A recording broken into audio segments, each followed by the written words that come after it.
Bonjour, voilà un petit guide pour le premier démarrage de votre semoir avec le contrôleur ISO 6. Alors, dans cet exemple, on va couvrir uniquement le guide pour un semoir à céréales avec un seul doseur. Votre écran sera donc à peu près composé comme suit. Il y aura peut-être des différences si vous avez des options particulières. Donc, la première chose qu'on va faire est être sûr que le moteur tourne bien. Donc pour ça, vous allez dans Commande, vous sélectionnez le canal 1, ici Modifier, et ici on va sélectionner Remplir disque et Démarrer.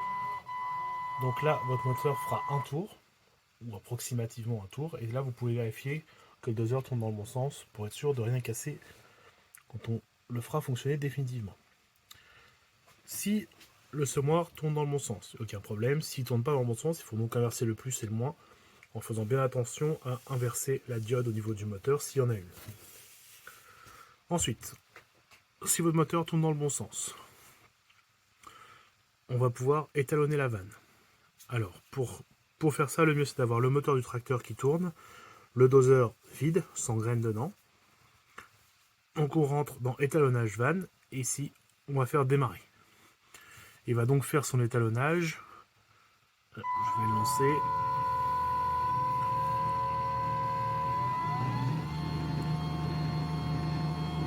Donc ça, c'est l'exemple pour le moteur qu'on a ici à l'atelier. Ça ne sera pas forcément pareil pour le vôtre.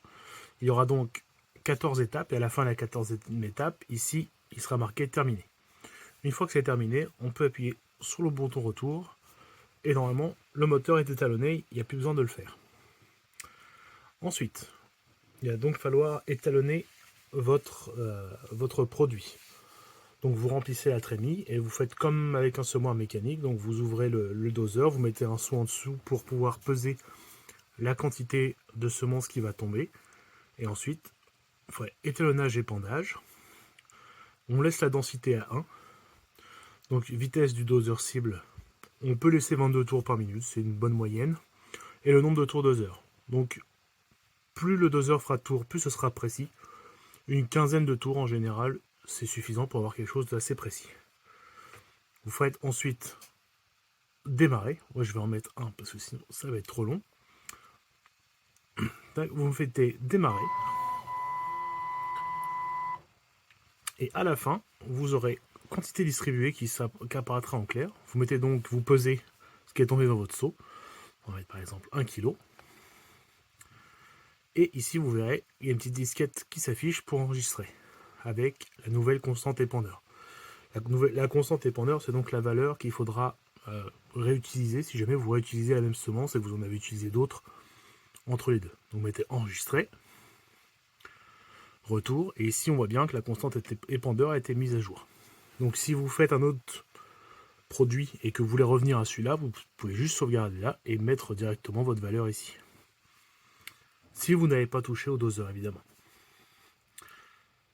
Donc une fois que ça c'est configuré, vous pouvez configurer vos produits.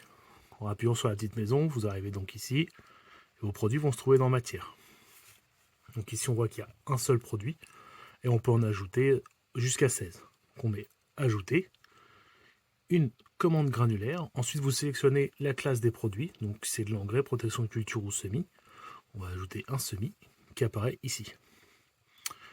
Ensuite vous pouvez le sélectionner, le modifier, et c'est là que vous allez pouvoir régler tous les paramètres pour semer. Donc par exemple on va le renommer blé, en sélectionnant la case ici. Et là, vous voyez, vous avez l'auto-cible, donc 224 kg par hectare. Vous pouvez régler le poids de 1000 grains suivant, suivant les données que vous avez par rapport à ce grain-là. C'est ensuite que la logique se complique un petit peu. Donc ici, vous avez 4 configurations disponibles.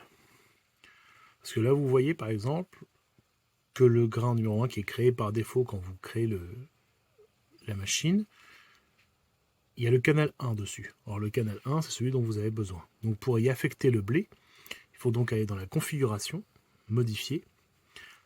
Ici, vous pouvez le renommer. Par exemple, si vous voulez mettre la configuration blé. Voilà.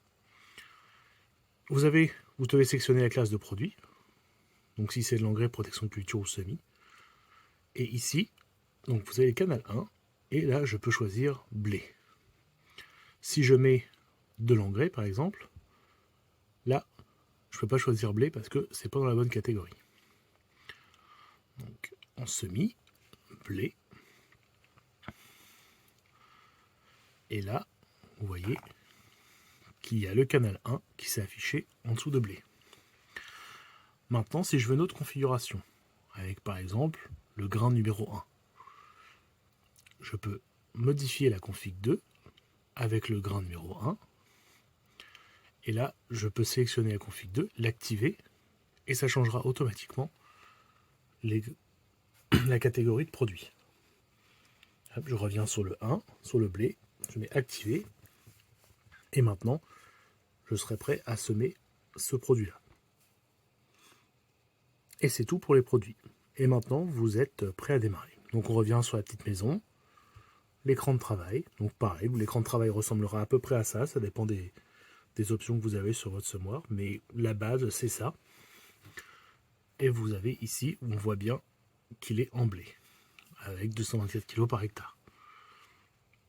Donc là on voit que le semoir est levé, donc il suffit, tac, on baisse le semoir, on fait démarrer, et c'est parti.